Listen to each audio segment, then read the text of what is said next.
पहला प्रश्न, भगवान, मैं ध्यान करूं या भक्ति? बरसों से यही सोच रहा हूं और चूंकि कुछ तय ही नहीं हो पाता है, इसलिए प्रारंभ भी करूं तो कैसे करूं? कृष्णदास, मन के खेल बहुत सूक्ष्म है। मन की राजनीति बड़ी गहरी है। मन एक कुशल कूटनीतिज्ञ है और उसकी सबसे बड़ी कूटनीति यह है कि तुम्हें कभी तय ही ना करने दे, तुम्हें कभी निर्णय ही न लेने दे, तुम्हें कभी किसी निष्पत्ति पर न पहुंचने दे, क्योंकि न होगा बांस न बजेगी बांसुरी। निष्पत्ति ही न ले सकोगे तो कृत्य का जन्म ही नहीं होगा। तो मन सदा डमाडोल रखता है। मन कहता है यह या वह, और मन अनंत काल तक ऐसे ही डमाडोल रख सकता है, रखा है। कृष्णदास, तुम कुछ इस जन्म में ही ऐसा सोच रहे, ऐसा नहीं, न मालूम कितने जन्मों से ऐसे ही सोच रहे होगे। और तब मन का तर्क ठीक भी है कि जब तय ही न हो पाए तो कुछ करूं तो कैसे करूं, पहले तय तो हो जाने दो। और मन तय होने न देगा, क्योंकि तय करने की क्षमता ही मन की नहीं है। निष्कर्ष मन की संभावना नहीं है। निष्कर्ष लिए जाते हैं हृदय से, भाव से, श्रद्धा से। मन तो केवल संदेह करना जानता है। मन बहुत कुशल है संदेह करने में, बहुत प्रवीण है। संदेह को उसने खूब निखारा है, उस पर खूब धार धरी। संदेह की छुरी उसके हाथ में है और जो भी सामने पड़ जाए वह छुरी टुकड़े टुकड़े कर देती। मन तोड़ना जानता है, जोड़ना नहीं जानता। शेख फरीद एक मुसलमान फकीर के पास एक सम्राट मिलने आया। उसके पास एक बहुमूल्य कैंची थी, सोने की थी। उस पर हीरे जवाहरात जड़े थे, लाखों रुपया उसकी कीमत थी। किसी सम्राट ने उसे भेंट दी थी। क्या ले चलूं फकीर के पास? फरीद के प्रति उसकी बड़ी भावना थी। तो जो बहुमूल्यतम उसके पास चीज थी वही कैंची ले आया। फरीद को कैंची दी। कैंची लेके फरीद हंसने लगा और उसने कहा, गलत जगह ले आए। मैं कैंची का क्या करूंगा, क्योंकि काटने का धंधा ही मैंने बंद कर दिया। मैं चीजों को तोड़ता नहीं, मैं तो चीजों को जोड़ता हूं। अच्छा हो तुम कैंची तो ले जाओ, एक सुई धागा मेरे लिए ला देना, क्योंकि सुई धागे से जोड़ना हो सकेगा, कैंची से काटना होता है। फरीद ने बड़े ही प्यारे ढंग से बड़ी अनूठी बात कह दी। मस्तिष्क तो कैंची है, काटता है। हृदय सुई धागा है, जोड़ता है। श्रद्धा जोड़ती है, संदेह खंड खंड करता है, श्रद्धा अखंड करती है। तुम सोचते ही रहोगे तो कभी निर्णय न कर पाओगे कि भक्ति करूं या ध्यान। और मजा यह है कि दोनों में क्या तुम सोचते हो बहुत भेद है। दोनों मार्ग हैं उसी एक मंजिल के, कोई पूरब से चले कि कोई पश्चिम से, पहुंच जाना है वहीं। सभी नदियां सागर में पहुंच जाती हैं, रास्ते अलग हैं, दिशाएं अलग हैं, और सभी श्रद्धाएं परमात्मा में पहुंच जाती हैं। फिर श्रद्धा भक्ति की हो कि श्रद्धा ध्यान की, श्रद्धा पहुंचाती न तो भक्ति पहुंचाती है और न ध्यान पहुंचाता है। ध्यान और भक्ति तो केवल निमित्त है, जो चीज पहुंचाती है वह श्रद्धा है। और तुम संदेह में पड़े हो तो तुम डूबते रहोगे, उबरते रहोगे, डूबते रहोगे, उबरते रहोगे। तुम कभी न घर के होगे न घाट के, तुम धोबी के गधे रहोगे। तुम्हारी जिंदगी में कभी फूल न खिलेंगे, क्योंकि कभी तुम इतनी श्रद्धा ही न कर पाओगे कि जड़ें जमने का समय मिल सके। फिर ध्यान और भक्ति में भेद क्या है जिसके लिए तुम इतना चिंतन कर रहे हो?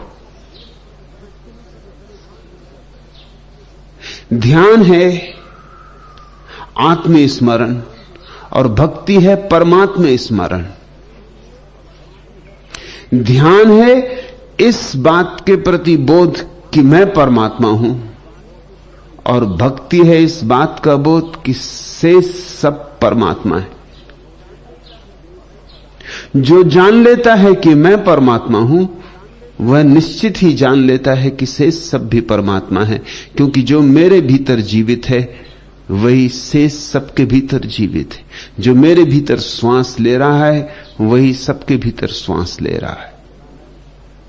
तो ध्यानी अंततः भक्ति पर पहुंच ही जाता है। और जो सोचता है कि सबके भीतर परमात्मा विराजमान है, क्या वो अपने को अपवाद कर लेगा? क्या वो अपने को छोड़कर सब में परमात्मा देखेगा? सिर्फ अपने में नहीं देखेगा। जिसे सब में दिखाई पड़ेगा उसे स्वयं में भी दिखाई पड़ेगा। भक्ति से जो चलेगा, ध्यान उसके पीछे अपने आप छाया की भांति चला आता है। भक्ति और ध्यान एक ही सिक्के के दो पहलू हैं। तुम क्या सोचने बैठे हो? करना ही न हो तो बात अलग, तो खूब सोचो।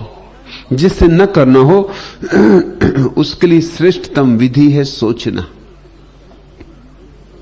जिसे कभी जीवन को रूपांतरित न करना हो उसके लिए सबसे बड़ी सुरक्षा है सोचना। ये बचाव है। इस आड़ में तुम छुपे रह सकते हो, मगर किसको धोखा दोगे? यह आत्मवंचना है। अपने को ही धोखा दोगे।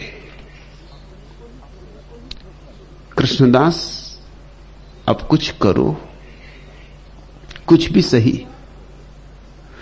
निर्णय न कर सको तो एक रुपया हाथ में लेके उसे फेंक के चित्तपट कर लो। और तुमसे मैं कहता हूं, चित्त भी उसकी, पट्ट भी उसकी।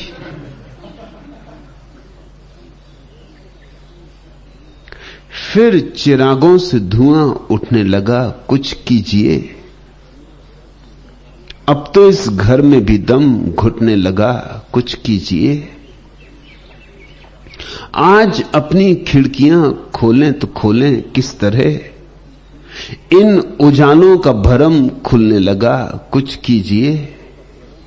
रात का आलम अगर होता तो कोई बात थी। दिन निकलते आदमी लुटने लगा, कुछ कीजिए। दोस्तों, फिर इस शहर पर गिद्ध मंडराने लगे। मौत का सामान फिर जुटने लगा, कुछ कीजिए। एक जंगल फिर कहीं तारी न हो इस दौर में। जिंदगी का हरापन बुझने लगा, कुछ कीजिए।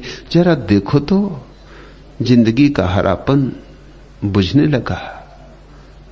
दिन बीते जाते, दिन रीते जाते, मौत का सामान फिर जुटने लगा, कुछ कीजिए।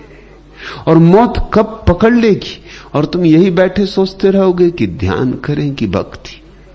और मौत तुमसे ये ना पूछेगी कि मरना है कि नहीं। मौत बस आके दबोच लेगी, सोचने विचारने का मौका न देगी।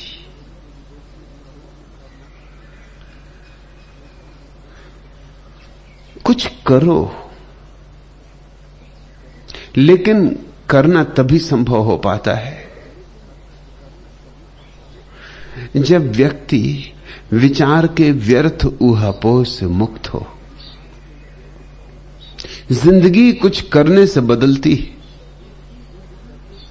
बैठे बैठे सिर के भीतर खुजलाहट को चलाते रहने से नहीं। और विचार खुजलाहट से ज्यादा नहीं है, खुजली का खुजलाना है। उससे कुछ राहत नहीं मिलती, बड़ा शुरू शुरू में थोड़ी मिठास का अनुभव होता हो, फिर पीछे बहुत पीड़ा होती है। जगाओ अपने को, ध्यान तो ध्यान, भक्ति तो भक्ति। मरता हुआ आदमी ये नहीं पूछता कि जल सरोवर का है कि कुएं का है कि नदी से लाए। मरता हुआ आदमी जल को देखकर एकदम अंजलि भर के पीने में लग जाता है। तुम्हें भ्रांति है, तुम सोच रहे हो सदा जीना है, कि बहुत समय तुम्हारे पास है, कि गमाओ जितना चाहो उतना। कहते हो वर्षों से सोच रहा हूं, कुछ तय नहीं हो पाता। जन्मों तक सोचो तब भी तय नहीं होगा। तय करना मन की क्षमता नहीं। इस सत्य को देखो, मन कभी तय नहीं कर पाता। और जो भी तुमने कभी तय किया है, जरा अपने भीतर छानना, खोदना, और तुम पाओगे निर्णय सदा हृदय से आते। तुम एक स्त्री के प्रेम में पड़ गए,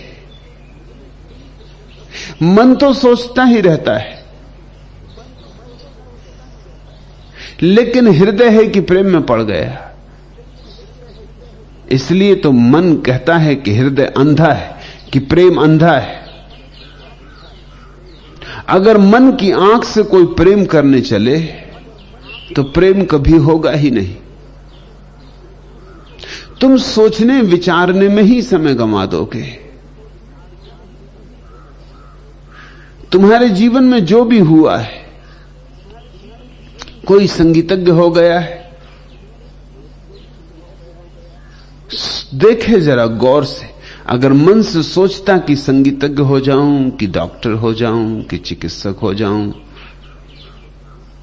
कि इंजीनियर हो जाऊं, कि यह हो जाऊं, वह हो जाऊं, तो दुनिया में हजार विकल्प थे। लेकिन उसके हृदय को संगीत ने पकड़ लिया। सब छोड़ छाड़ के वो संगीत में डूब गया, तो संगीतज्ञ हो पाया है। तुमने भी जिंदगी में कुछ किया होगा, अच्छे काम ना किए होंगे तो कम से कम बुरे काम तो किए ही होंगे। पाठ तो एक ही है, अच्छे काम हो कि बुरे काम हो। किसी ने गाली दी, तुम जरा सोचो बैठकर कि उत्तर दें कि ना दें। सोचो बैठकर कि उत्तर किस भाषा में दें, गालियां कौन सी ठीक और मौजू और न्याय संगत होंगी। सोचो बैठकर इसने जो गाली दी है कहीं सच्ची ही ना हो। जैसे किसी ने तुमसे कह दिया उल्लू का पट्टा, हो सकता है कि तुम उल्लू के पट्टे ही हो, तो इसमें फिर गाली क्या रही। हो सकता है इसने ठीक ही कहा हो, या यह भी हो सकता है कि इसने बिल्कुल झूठ कहा है, तो झूठ से क्या परेशान होना। इसलिए तो बुद्धों ने कहा है कि बुरा काम करने के पहले सोचना, जितना सोच सको सोचना। बुद्धों ने कुंजी दी है तुम्हें कि अगर तुमने बुरे काम करने के पहले सोचा तो बुरे काम कर ना सकोगे। कुंजी वही है, जिस काम के संबंध में सोचोगे उसे कर ना सकोगे। बुद्धों ने कहा है शुभ काम करना हो तो तत्क्षण कर लेना, सोचना मत, और बुरा काम करना हो तो जल्दी क्या है, टालना, कल करेंगे, परसों करेंगे, थोड़ा सोच लें फिर करेंगे। तुम उल्टा करते हो, बुरा काम तो तत्क्षण कर लेते हो, बिना सोचे कर लेते हो। जब कोई गाली देता है उस समय तुम फिर नहीं सोचते कि भाई आना कल, जरा मैं सोच लूं, उसी क्षण जूझ जाते हो। और जब कोई शुभ काम करना हो कि भक्ति की ध्यान, तो तुम वर्षों से सोच रहे हो। बुद्धों में और तुम में इतना ही फर्क है। बुद्धिमानों में और गैर बुद्धिमानों में इतना ही फर्क है, ज्यादा फर्क नहीं। गैर बुद्धिमान बुरे को बिना सोचे करते हैं, बुद्धिमान भले को बिना सोचे करते। बस इतना छोटा सा फर्क, लेकिन जमीन आसमान का फर्क हो जाता है। जगाओ थोड़े अपने हृदय को, तुम्हारा हृदय सोया पड़ा है, बुद्धि शोरगुल मचा रही है और हृदय बिल्कुल बेहोश है। बन न जाए यह शहर की जिंदगी जैसी कहीं, जोर से पत्थर उछालो झील को सोने न दो। वर्जनाएं जिस कथा का शीर्षक था, देर से आई समझ में आ गई है। चापलूसी में किनारों की लगे जो, यह नदी सी जिंदगी पथरा गई है। गड़ गई जब पांव में इसको हिलाते ही रहो, दर्द जितना हो मगर इस कील को सोने न दो। हो रहे आबाद बाहर से सही है, सिर्फ भीतर से उजड़ते जा रहे हैं। और समझौता सभी ने कर लिया है, शब्द ही बस युद्ध लड़ते जा रहे हैं। बैठना इसका अशुभ है, यह उड़े उड़ती रहे। कंकड़े मारो समय की चील को सोने न दो। आंसुओं को हम पिरोने में लगे थे, दर्द की जब राजधानी लुट रही थी। हम विधायक की तरह थे स्नान घर में, रोशनी की जब जवानी लुट रही थी। गांव ही बस रह गया है रोशनी के नाम पर, कुछ करो इस आखिरी कंदील को सोने न दो। तुम्हारे भीतर ज्योति का स्रोत हृदय है, तुम्हारे भीतर जलती हुई कंदील हृदय है। बुद्धि तो बहुत जागी है और हृदय की कंदील बहुत सोई है। उसे जगाओ थोड़ा। और जगाने का उपाय क्या है? छोटे छोटे श्रद्धा के कृत्यों में उतरो, छोटे छोटे निर्णय लो। बड़े निर्णय की भी मैं नहीं कह रहा हूं। तैरने जाते हो तो उथले में तैरना सीखते हो, फिर गहरे की यात्रा करते हो। चलो उथले में ही थोड़े थोड़े निर्णय लो और फिर करके देखो, तब तो कुछ निर्णय हो। भक्ति भी करके देखो, ध्यान भी करके देखो, दोनों का स्वाद लेके देखो। कौन जाने कौन रुझ जाए। किसी को भक्ति रुझ जाती है, किसी को ध्यान रुझ जाता है। लेकिन स्वाद के बिना रुचे तो कैसे रुचे? दुनिया में दो तरह के लोग हैं, कुछ लोग जो भक्ति से पहुंचते, कुछ लोग जो ध्यान से पहुंचते। कौन जाने कृष्णदास तुम उन दो में से किस में हो, मगर एक बात पक्की है कि दो में से एक में जरूर तुम होगे। चलो दोनों का ही स्वाद ले लें, फिर जो पट जाए, जो भा जाए, जो रुच जाए, जो पच जाए, जो तुम्हारी मांस मज्जा बन जाए, फिर उसी को चुन लेना। अपनी अपनी मंजिल, सबकी अपनी अपनी चाल। रुकता कोई तोड़ निकलता है कांटों का जाल। वैसाखी के बल पर कोई चूमे गिरी का भाल। तू अपना हौसला न कम कर, अपने पांव संभाल। तू जंगल का फूल खिला है पतझड़ के बीच, कागज के नकली फूलों का लेकिन कौन कमाल। कुछ ऐसे कोमल तन अतिशय सुख भी जिनको भार, कुछ ऐसे दुखते मन जिनके मुख पर नहीं मलाल। प्रश्नों की तो भीड़ बड़ी है, उत्तर देगा कौन, पर कुछ ऐसे उत्तर जिनका कोई नहीं सवाल। मुस्कानों पर ताला, छोटी खुशियों पर भी रोक। आंसू, कुंठा, दर्द, वेदना का अब नहीं अकाल। उनका क्या कहना जिनके सोने चांदी के पंख, पिंजरे के पंछी कैसे उड़ बैठे अपनी डाल। कुछ क्षण को सहला तो लें युग युग के दुखते घाव, पंछी ले उड़ जाएंगे फिर आखे टक का जाल।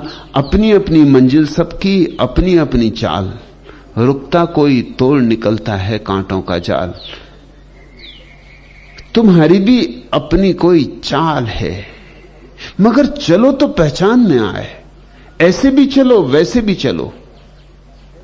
इसलिए तो मेरे इस बुद्ध क्षेत्र में ध्यान भी चल रहे, भक्ति भी चल रही, प्रेमी नाच रहे मस्ती में और ध्यानी ध्यान कर रहे। दोनों साथ साथ चल रहा है। ऐसा कभी भी नहीं हुआ था। बुद्ध के पास जो लोग इकट्ठे हुए वो ध्यान किए, मीरा के पास जो लोग इकट्ठे हुए उन्होंने भक्ति की। यह पृथ्वी पर पहली बार हो रहा है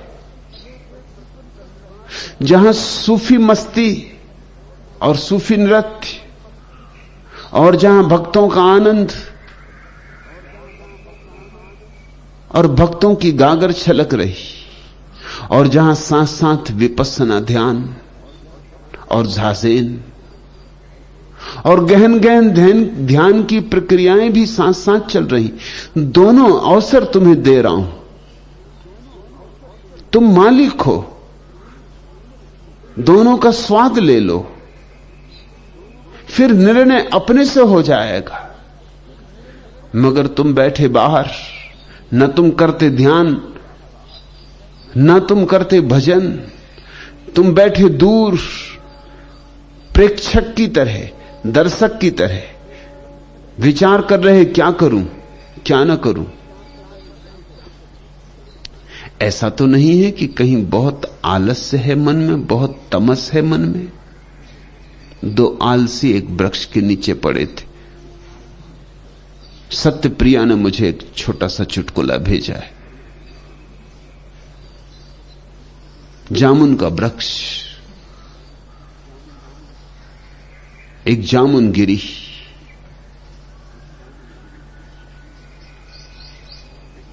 एक आदमी ने दूसरे से कहा कि हद हो गई अलाली की भी। जामुन गिरी और तू इतना भी ना कर सका, और जिंदगी की मैत्री। और लोग कहते हैं मित्र वही जो वक्त में काम आए। जामुन पड़ी है और तू उठा के मेरे मुंह में भी नहीं दे सकता, ये कैसी मैत्री। उस दूसरे आदमी ने कहा और अपनी तो सोचो, अभी कुत्ता मेरे कान में मूत रहा था, जीवन जल बरसा रहा था, और तुमने देख भी लिया तो भी आंख बंद किए पड़े रहे, कुत्ते को भगा भी ना सके। एक आदमी राह से गुजर रहा था, उसने दोनों की बात सुनी, सोचा होगा हद हो गई अलाली की भी, लेकिन फिर भी दया तो आई। अब ये तो सीमा के बाहर हो गई बात कि कुत्ता जीवन जल बरसाए तो भी दूसरा भगाए, खुद ना भगाए। तो वो पास आया, उसने दो जामुने उठा के दोनों के मुंह में डाल दी और कहा भाई अब तो प्रसन्न हो, और जाने लगा। उन्होंने कहा रुको, गुठलियां कौन निकालेगा।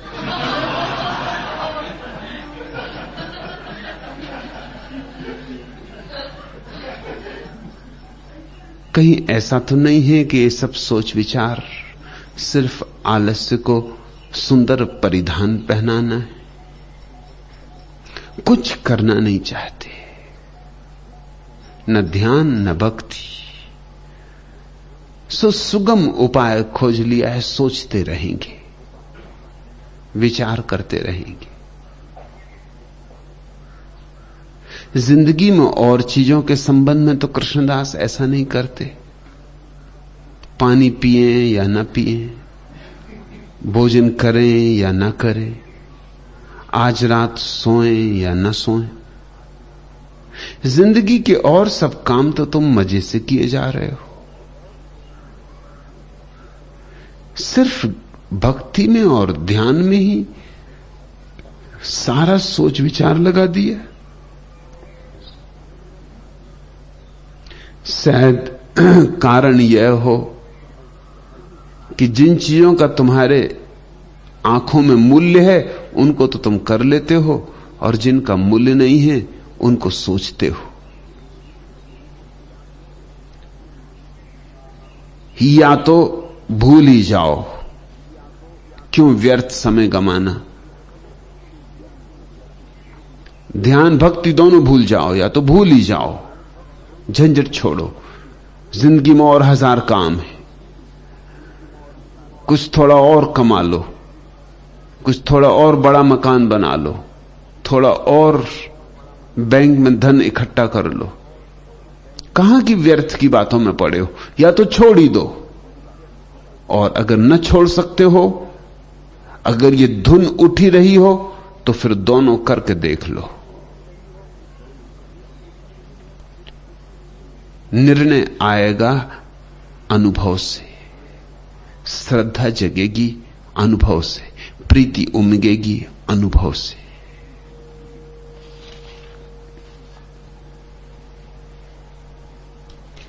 दूसरा प्रश्न, भगवान आपने एक प्रवचन में कहा था कि पुरुष के लिए मैं भाव और स्त्री के लिए मेरा भाव अर्थात ममता बाधा है। क्या ममता प्रेम का ही दूसरा रूप नहीं है? क्या इतने प्रेमपूर्ण गुण को जो कि मेरे जीवन पर छा गया है उससे छोड़ना ही पड़ेगा और रूखा सूखा होकर रहना पड़ेगा? कृपया मार्गदर्शन दें। कश्मीरा,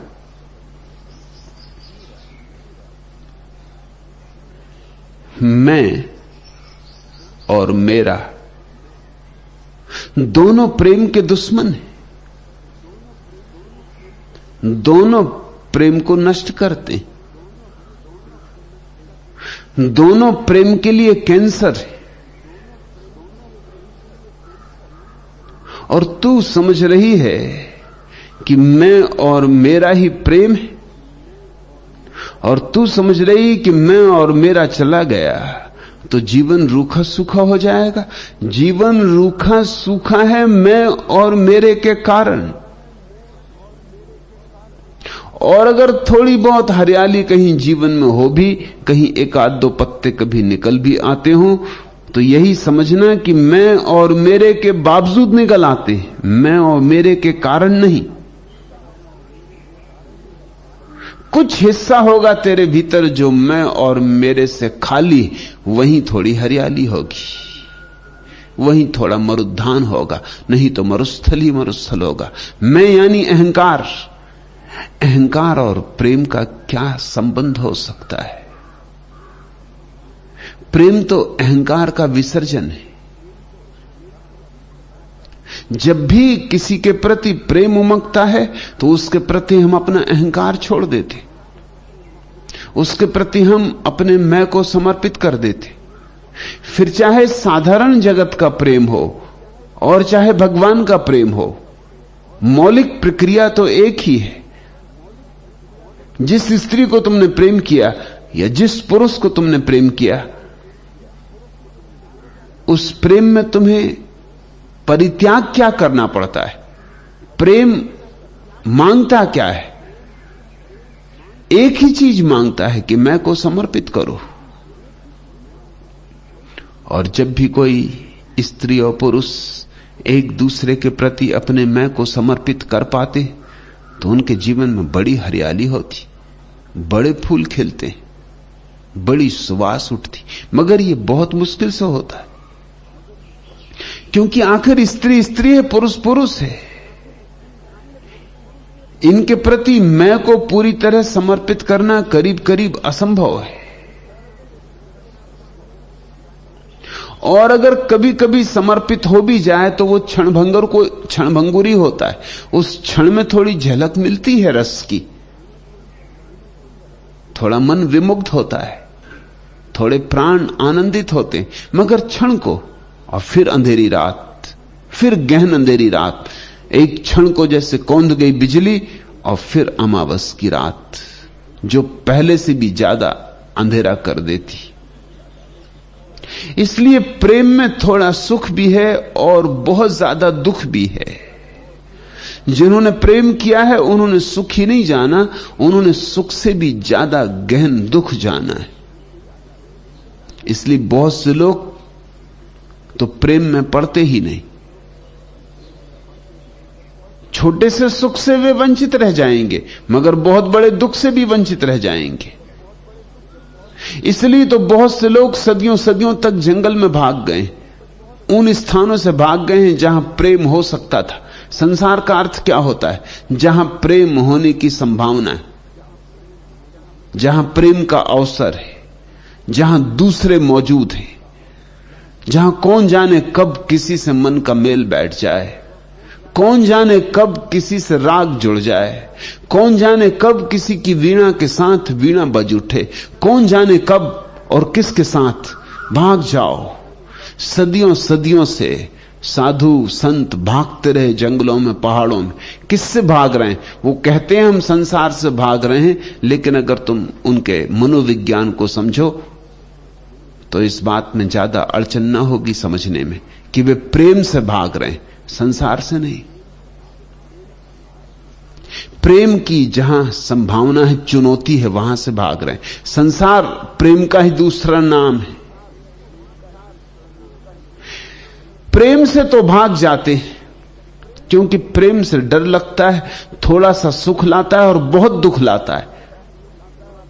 एक आध तो गुलाब का फूल खिलता है, जरूर खिलता है, मगर हजार हजार कांटे ले आता है, सारी छाती कांटों से छिद जाती। हां, आती है कभी कभी एक सुवास भी, एक सुगंध की लहर भी, और फिर बहुत दुर्गंध भर जाती।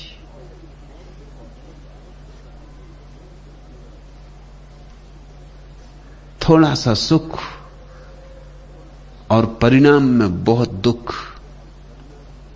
तो लोगों ने सीधा गणित बिठा लिया कि भाग ही जाओ ऐसी जगह से जहां दुख सुख का इतना उपद्रव है। लेकिन ऐसे भागे हुए लोग महा अहंकारी हो जाते। इसलिए तुम अपने साधु संतों में जिस तरह का अहंकार देखोगे, वैसा अहंकार कहीं और ना देखोगे। उनका अहंकार बहुत प्रकट होगा, बहुत प्रगाढ़ होगा, बहुत सूक्ष्म होगा और बहुत गहरा होगा। क्योंकि प्रेम ही मिटा सकता था अहंकार को, वो तो प्रेम को ही छोड़ के चले गए। अब तो अहंकार को मिटाने वाला कोई भी ना रहा, अब तो बीमारी ही रही, औषधि ना रही। और उनके जीवन में तुम्हें रेगिस्तान मिलेगा, वहां कोई हरियाली नहीं होगी। कश्मीरा तो ठीक कहती, अगर मैं पुराने ढंग के साधु सन्यासी पैदा कर रहा होता तो तेरा वक्तव्य बिल्कुल ठीक था कि फिर तो जीवन रूखा सूखा हो जाएगा। लेकिन मैं तो किसी और ही सन्यास की बात कर रहा हूं, ऐसे सन्यास की जो प्रेम से भागता नहीं वरन प्रेम के सत्य में जागता है। ऐसे सन्यास को जो प्रेम को क्षण भंगुर ही नहीं स्वीकार करता बल्कि अपनी शाश्वत सच्चाई की तरह अंगीकार करता है। जो संसार से नहीं भागता और प्रेम से नहीं भागता बल्कि अहंकार को त्यागता है। क्योंकि दुख प्रेम से नहीं आता, प्रेम से तो सुख ही आता है, क्षणभंगुर ही सही। हां, जब प्रेम चला जाता और अहंकार मजबूत हो जाता तब दुख आता है। ये जरा सूक्ष्म प्रक्रिया है, इसलिए ठीक से देखोगे तो ही समझ पाओगे। दुख प्रेम से कभी नहीं आता, दुख अहंकार से आता है, मोह से आता है, ममता से आता है, मैं भाव से आता है। इसलिए शुरू शुरू में प्रेम के संबंध बड़े सुखद और प्रीतिकर होते। हनीमून के दिन बड़े सुखद होते हैं, बड़े प्रीतिकर होते हैं, क्योंकि अभी मैं नहीं आया, अब आएगा, जल्दी ही विवाह होगा, घर गृहस्थी बसेगी और मैं लौटेगा अपने पूरे फौज फांटे के साथ, अपने पूरे हमले के साथ। पति पैदा होगा, प्रेमी विदा हो जाएगा, पत्नी पैदा होगी, प्रेयसी विदा हो जाएगी, प्रेयसी मर जाएगी, उसकी लाश पे पत्नी खड़ी होगी, प्रेमी राख हो जाएगा, उसकी राख पर पति अकड़ाएगा, अकड़ के खड़ा होगा। जहां पति और पत्नी आ गए वहां दुख आ गया। जब तक प्रेमी थे और प्रेयसी थे कुछ बात और थी, गुण और था। अभी मैं नहीं था, अभी दावा नहीं था, अभी दावेदारी नहीं थी। अहंकार के कारण आता है दुख। ममता अहंकार का रूप है। मेरा ये दावा ही अहंकार है। जिस दिन तुमने कहा ये मेरी पत्नी, उसी दिन तुमने उस स्त्री के प्राणों की आहुति चढ़ा दी, तुमने उसकी स्वतंत्रता मार डाली, तुमने उसकी गर्दन दबा डाली। अब तक जीवित थी, आकाश में उड़ता हुआ पक्षी थी, अब पिंजड़े में बंद पत्नी। हां, तुमने आभूषण दे दिए हैं, सुंदर साड़ियां ले आए हो, वो सब तुमने पिंजड़े को खूब सजा दिया है, लेकिन अब रस नहीं बहेगा। और जिसको तुमने पिंजड़े में बंद किया है वह बदला लेगी। आखिर कौन परतंत्र होना चाहता है? वह भी मालिक होना चाहेगी, वह भी तुम पे कब्जा करना चाहेगी। उसमें भी हजार ईर्षाएं पैदा होंगी, हजार जलने पैदा होंगी, हजार महत्वाकांक्षाएं पैदा होंगी। पति सोचता है मैं मालिक, पत्नी सोचती मैं मालिक। दोनों एक दूसरे पर कब्जा करने की चेष्टा में लगे होते। यह है ममता का जाल। इस ममता के जाल में कश्मीरा कहां हरियाली, धोखा है, या कि दूर का ढोल है सुहावना।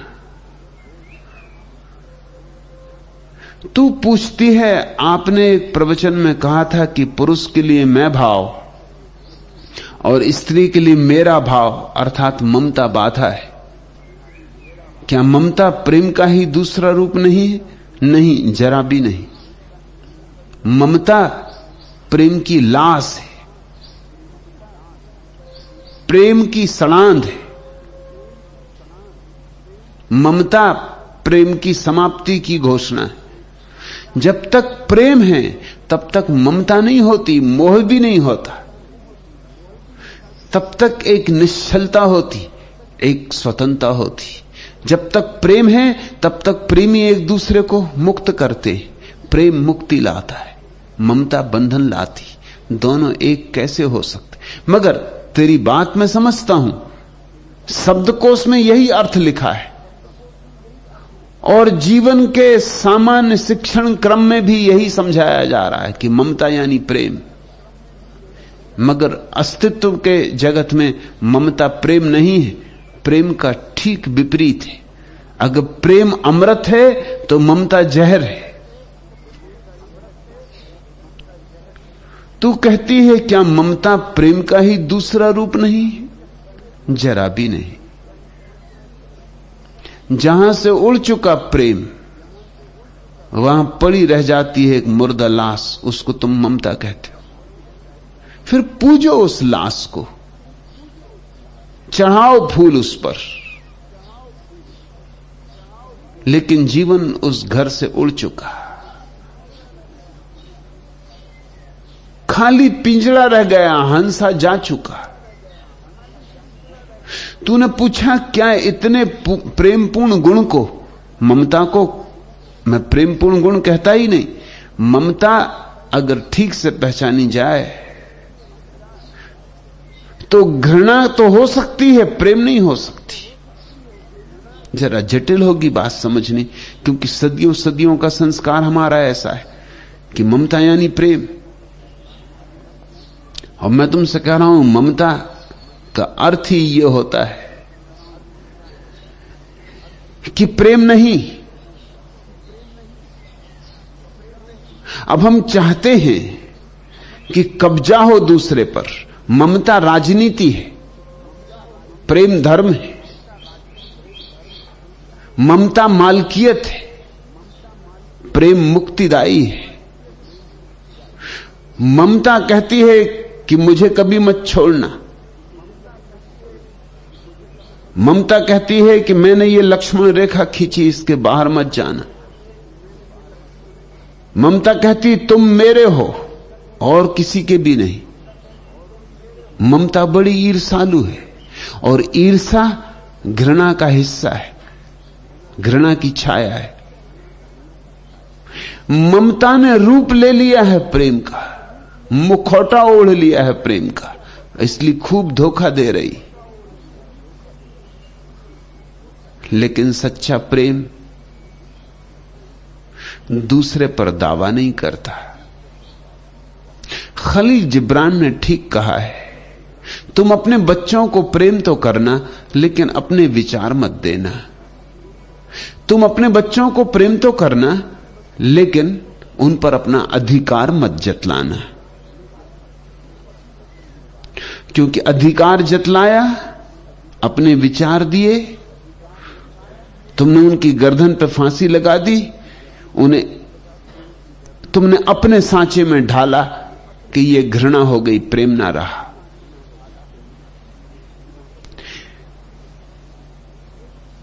दो प्रेमी एक दूसरे के मालिक नहीं होते, एक दूसरे के संगी साथी होते। दो प्रेमी एक दूसरे से अपेक्षाएं नहीं रखते, मांगे नहीं रखते, शर्तें नहीं रखते। उनका दान बेशर्त होता है। प्रेमी देना चाहता है और ममता लेना चाहती। ममता छीन झपट है, ज्यादा और ज्यादा और ज्यादा। और ममता का ये भिक्षा पात्र कभी भरता नहीं। प्रेम कहता है ले लो, मैं बांट रहा हूं, मैं धन्यभागी हूं कि तुमने स्वीकार किया। लेकिन प्रत्युत्तर नहीं मांगता प्रेम। ममता देना तो चाहती नहीं और प्रत्युत्तर मांगती है। दो, ममता का स्वर है दो, और दो, इतना काफी नहीं है। कौन पत्नी राजी है अपने पति के प्रेम से? सोचती और मिलना चाहिए।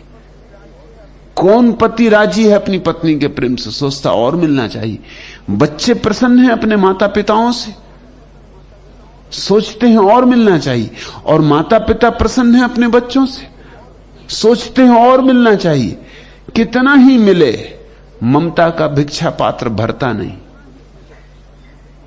और प्रेम भिक्षा पात्र है ही नहीं। प्रेम तो बादशाहत है, प्रेम तो दान है, प्रेम तो देना है, प्रेम तो बांटना है। ये दोनों बड़ी अलग बातें हैं कश्मीरा। ममता को प्रेमपूर्ण गुण मत समझ लेना, अन्यथा प्रेम से तू वंचित ही रह जाएगी। कूड़े कंकड़ बीनती रहेगी, जबकि पास ही हीरों की खदानें थी।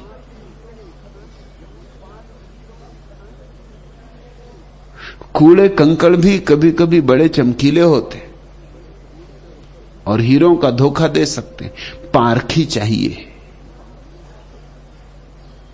और प्रेम की परख गहरी परख है, क्योंकि उससे बड़ा कोई हीरा नहीं। प्रेम तो कोहिनूर है, सभी उसको नहीं समझ पाएंगे। तूने पूछा प्रेमपूर्ण गुण को जो कि मेरे जीवन पे छा गया है। छा गया होगा तेरे जीवन पर, मगर वो प्रेमपूर्ण गुण नहीं है। फिर से तलाशना, फिर से टटोलना। किसी सस्ती चीज से राजी मत हो जाना। मैं तो चाहता हूं कि सच्चा प्रेम तुम्हें उपलब्ध हो, क्योंकि सच्चा प्रेम एक दिन प्रार्थना बन जाता है और ममता संसार में भटकाती रहती। ममता एक दरवाजे से दूसरे दरवाजे पर भिखारी की तरह भटकाती रहती। और प्रेम एक दिन तुम्हें परमात्मा के महल में प्रवेश दिला देता है। प्रेम एक दिन तुम्हें परमात्मा का प्यारा बना देता है। इसी को तुम जीवेषणा कह रहे हो। यह जीवेषणा नहीं है, यह जीवेषणा का विकृत रूप है, विक्षिप्त रूप है। इसे शुद्ध करो। कल जीना है तो जीवेषणा विकृत, अभी जीना है तो जीवेषणा शुद्ध होने लगती। वर्तमान में जियो, जीवेषणा शुद्ध होने लगती। वर्तमान के अतिरिक्त न कोई अतीत बचे, न कोई भविष्य। यह क्षण बस तुम्हें समग्रीभूत रूप से घेर ले, सब तरफ से घेर ले। इस क्षण के अतिरिक्त और कोई क्षण ना हो, तो उस क्षण की शुद्धि में समय विलीन होगा, मन दूर छूट जाएगा, आशा निराशा के जाल समाप्त हो जाएंगे और उस क्षण की शुद्धि में तुम जीवेषणा को किसी और ही रंग और रूप में पाओगे। तुम जीवेषणा को परमात्मा के रूप में पाओगे और तब उसे जीवेषणा कहना ठीक नहीं। ऐषणा का अर्थ होता है वासना, तब तो उसे जीवन कहना ही ठीक है। परमात्मा जीवन है, परमात्मा शाश्वत जीवन है, लेकिन हमारी उससे पहचान नहीं। और चूंकि हमारी उससे पहचान नहीं और हम सोचते हैं शरीर ही हमारा जीवन है, इसलिए मन में आकांक्षा उठती कि बचा लें, थोड़ी देर और ज्यादा जी लें, अभी कुछ भी तो भोगा नहीं, थोड़ा और जी लें। उपनिषदों में ययाति की कथा है। ययाति की मौत आई, वो 100 साल का हो गया था, सम्राट था, उसकी 100 रानियां थी, उसके 100 बेटे थे। जब मौत आई, ययाति थर्रा गया। कौन न थर्रा जाए? यद्यपि 100 साल जी लिया था, 100 रानियां थी, 100 बेटे थे, बड़ा साम्राज्य था, मगर कब कभी कुछ पूरा होता है? कब तृप्ति होती? कितना ही हो, अतृप्ति तो अतृप्ति ही बनी रहती। गिड़गिड़ाने लगा, मौत के सामने हाथ जोड़ने लगा, कहा ये तो बहुत जल्दी हो गई, कुछ खबर तो करनी थी। कुछ वर्ष 2 वर्ष पहले मुझे खबर कर दी होती तो जो मनसाएं मेरी अधूरी रह गई वो मैं पूरी कर लेता। मैं तो कुछ पूरा कर ही नहीं पाया और तू द्वार पर आ गई बिना खबर दिए। दया कर, थोड़ा समय और दे दे तो अधूरे सपने पूरे कर लूं। सदा सदा इच्छाएं पलती रही हैं, उनको भर लूं। अतृप्त भूखा मुझे मत मार। मृत्यु ने कहा मुझे ले जाना तो पड़ेगा, तो एक काम करो। उस बूढ़े पे दया आ गई। तुम्हारा बेटा अगर कोई जाने को राजी हो तुम्हारी जगह तो मैं उसको ले जाऊं, मगर ले जाना तो मुझे पड़ेगा ही। ययाति अपने बेटों के सामने गिड़गिड़ाने लगा। जरा सोचो, 100 साल का बूढ़ा अपने जवान बेटों के सामने गिड़गिड़ाने लगा कि कोई भी राजी हो जाओ। जो बुजुर्ग बेटे थे, कोई 70 साल का था, कोई 80 साल का भी था, कोई 60 का था, कोई 50 का था। वो तो कन्नी काट गए, वो तो यहां वहां देखने लगे। और स्वाभाविक, जब 100 साल में तुम्हारी इच्छाएं पूरी नहीं हुई तो 50 साल के बेटे की इच्छा कहां से पूरी हो गई होगी? वो क्यों मरे? क्यों किसी के लिए मरे? हम कहते हैं लोगों से कि मैं तुम्हारे लिए मर जाऊंगा, लेकिन अगर ये मौका आ जाए तो हम कहेंगे अरे वो तो बात की बात थी, कहने की बात थी। पति कहता है पत्नी से कि मैं मर जाऊंगा तेरे बिना, कोई मरता करता नहीं। पत्नियां कहती हैं कि मर जाएंगे तुम्हारे बिना, लेकिन अंग्रेजों को सतियों की प्रथा बंद करनी पड़ी, क्योंकि पत्नियां जबरदस्ती जलाई जा रही थी। और अगर मरना ही होता तो कानून तो नहीं रोक सकता था। पहले कितनी सतियां होती थी, अब तो कोई सती होता दिखाई पड़ता नहीं। वो सतियां जरूर जबरदस्ती करवाई जा रही थी, पूरा इंतजाम किया गया था उनको जबरदस्ती जला देने का। कौन मरना चाहता है?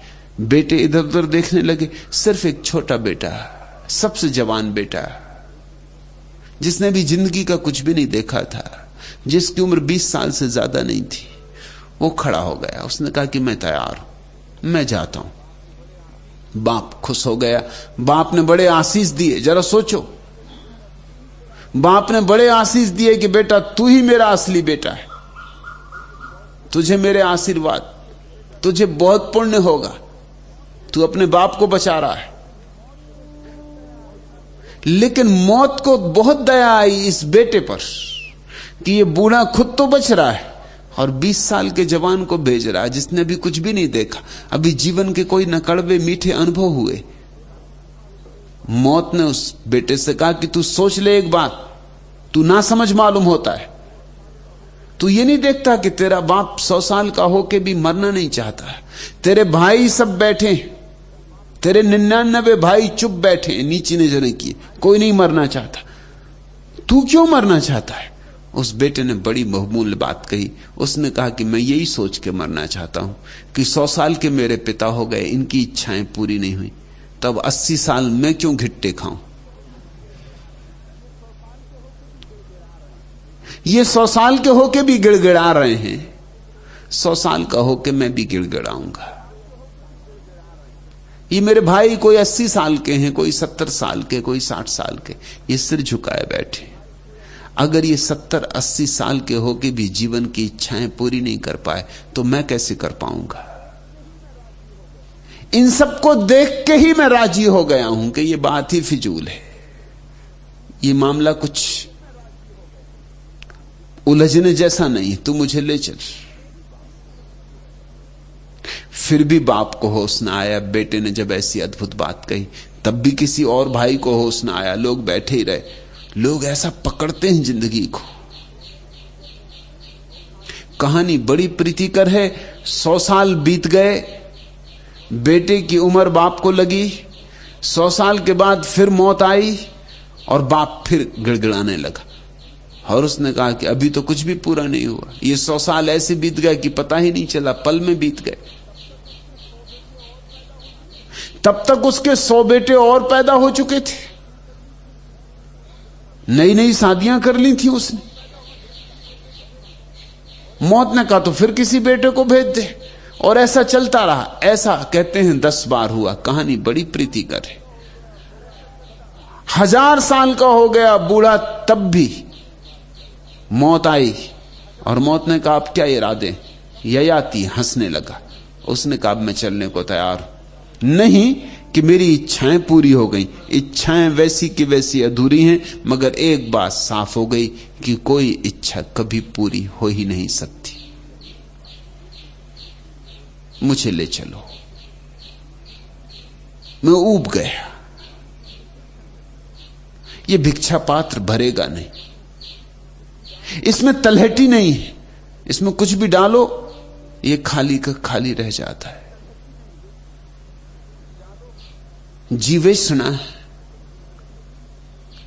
शरीर से बंधी हो, इच्छाओं से बंधी हो, मन से बंधी हो तो संसार, और जीवेषणा सबसे मुक्त हो जाए, न संसार न शरीर न मन, तो ऐषणा नहीं रह जाती, जीवन ही रह जाता है। शुद्ध जीवन, खालिस जीवन, शुद्ध कुंदन, वही निर्वाण है, वही मोक्ष है।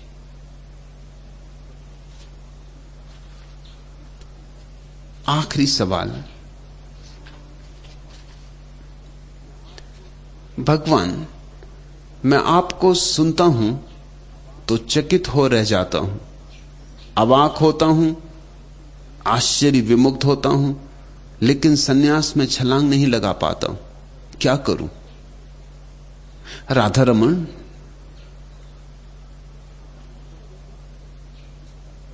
अवाक होते हो, सच अवाक होते हो, सच विस्मय विमुक्त होते हो, आश्चर्यचकित होते हो, तब तो छलांग लग ही जाएगी।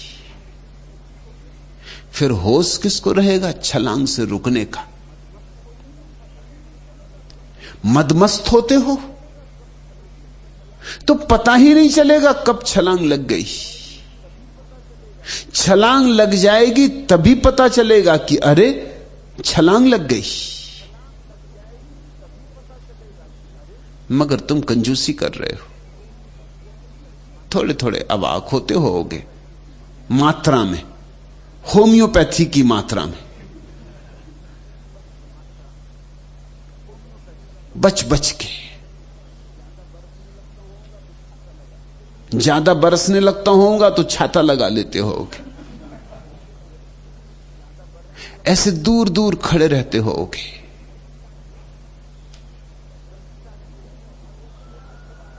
दृष्टा की तरह। अभी तुम्हारा मेरा संबंध भोक्ता की तरह नहीं जुड़ा, अभी तुम्हारा संबंध सुनने वाले की तरह है, एक श्रावक की तरह। अभी तुम्हारा संबंध एक भक्त की तरह नहीं जुड़ा, और भक्त का ही संबंध होता है, श्रावक का कोई संबंध होता है? सुन लिया, बात अच्छी लगती है, थोड़ा इकट्ठा कर ली, थोड़ा ज्ञान बढ़ गया, थोड़ी ज्ञान की संपदा बढ़ गई, थोड़ा अहंकार को और आभूषण मिल गए, थोड़ा बात करने को बात मिल गई, थोड़ा औरों के सामने ज्ञान बघारने की सुविधा मिल गई। मगर अगर सच ही तुम कहते हो कि अवाक हो रहे हो, चकित हो रहे हो, विस्मय विमुक्त हो रहे हो, तो फिर पूछना क्या है? और छलांग भी कोई पूछ पूछ के लगानी होती? छलांग तो वही जो बिना पूछे लगानी। पूछ पूछ के लगानी तो वो तो सीढ़ियां चढ़ना है, वो तो हिसाब किताब बिठाना है कि क्या मिलेगा क्या नहीं मिलेगा, क्या फायदा क्या हानि, कितना जाऊं कितना ना जाऊं, इतना जाऊं कि अगर जरूरत पड़े तो वापस लौट सकूं। छलांग का मतलब होता है दीवानगी, छलांग का अर्थ होता है पागल प्रेम। चूक मत जाना, सुनते सुनते ही मत रह जाना। जब वक्त का अनोखा रथ चमकदार रुक गया अकस्मात आकर तुम्हारे द्वार, तुम रह गए अवाक, अविश्वास भरी आंखों से देखते रहे चकाचौंध, सुनते रहे जयकार। समय की मूर्ति हिलोर पर बहकर आया हुआ निर्णय का स्वर्ण मुकुट अनायास चकराकर घूम गई धरती तुम्हारे आसपास। मुग्ध देखते ही रहे ज्वार की अपार फेन चूड़ा पर उठा हुआ अमृत घट। वक्त का रथ जो तुम्हारे लिए लाया था, तुमने उसे लिया नहीं, बांटकर पिया नहीं। जब एक अकल्पित अनहोनी दिशा से सन्नाटा फैला था, तूफान आया था, दमघोंट अंधकार चारों तरफ छाया था, तुम्हारी अलग अलग नावें लोप हुई थीं झपट उड़ते कुहासों में। लोगों ने तब एक बड़ा दीपक जलाया था, तूफान चीरता पथ को दिखाता जो किनारे तुम्हें लाया था। भूलकर भूमिका तुम वह अजूबा सबको दिखाने लगे। इस हाथ उस हाथ आपस में दीपक फूंकने बुझाने लगे और गहरे अंधकार गर्त में लोग समाने लगे। वह चिराग चौमुख कर लोगों को तुमने दिया नहीं, रोशनी पर धूल पड़ी, चांदना हुआ नहीं। देखो वह ताजी खुली गंध हवा बही थी जो इस विशाल वृक्ष पर होने लगी है मंद। उल्टी बयार में एक एक कदम, एक एक गलत कदम घन घनोर चक्रमित बगुला बन जाता है। उलझ रही जूझ रही आपस में डालियां, झोरों से झोरे, पत्तों से पत्ते, तिनकों से क्षुद्र तिनके, जल रहे असहाय नीड़, फट रहे चिंदियों से फल फूल, फूट रहे भरे भरे मधुकोश। वृक्ष का शरीर जिंदा लोथड़ों में कट कर उछल उछल जाता है। धूल और धक्कड़ में भन्नाती निकल पड़ी रक्त शोक मक्खियां, निर्द्वंद घूमते हैं सीना तान हिंस्र जंतु। घात लगा खड़े हर तरफ कूर बटमार, कांपते हैं निर्दोष दम खुश्क हर द्वार। अडिग महावृक्ष अभी करता है इंतजार, माथे पर अनुभव की तेजस्वी रेखाएं देख रही धारावाही त्रिकाल। देख रही इस अखंड वृक्ष का किसे है ख्याल, शीश जिसका खुद ही है आकाश। जड़ों में जमी बैठी हैं अनगिनत शताब्दियां, मनवंतर बन गए जिसके रस की सुवास। छाया के छत्रक में संस्कृत की जगमग नक्षत्रमाल, ममता बनी गंगा तब जिसका बन गया दीपनार हिपमान। मोर पंख मैदान, विंध्या लालिम हिरण, धीरज का अलग ध्यान। रांगोली वन प्रांतर गांव खेत खलियान, सतिये पर अक्षत सी संतान। उठ रही इस ओघड़ तरु से मौन काल की पुकार। छाया भोगने वालों होशियार, यह सब तुम पर निछावर किया हर बार। किंतु वक्त करता नहीं किसी का भी इंतजार, समय का रथ ज्यादा देर रुक नहीं पाता है। रखा रखा अमृत भी विष बन जाता है, चूका हुआ क्षण कभी वापस नहीं आता है। अवाक हो, आश्चर्य विमुक्त हो, चकित हो, छलांग का भाव उठा, फिर पूछो मत, फिर लगने दो छलांग। मुग्ध देखते ही रहे ज्वार की अपान फेन चूड़ा पर उठा हुआ अमृत घट। वक्त का जो रथ तुम्हारे लिए लाया था तुमने उसे लिया नहीं, बांटकर पिया नहीं। वह चिराग चौमुख कर लोगों को तुमने दिया नहीं, रोशनी पर धूल पड़ी, चांदना हुआ नहीं। उठ रही इस ओघड़ तरु से मौन काल की पुकार। छाया भोगने वालों होशियार, यह सब तुम पर निछावर किया हर बार। किंतु वक्त करता नहीं किसी का भी इंतजार, समय का रथ ज्यादा रुक नहीं पाता है। रखा रखा अमृत भी विष बन जाता है, चूका हुआ क्षण कभी वापस नहीं आता है। आज इतना ही।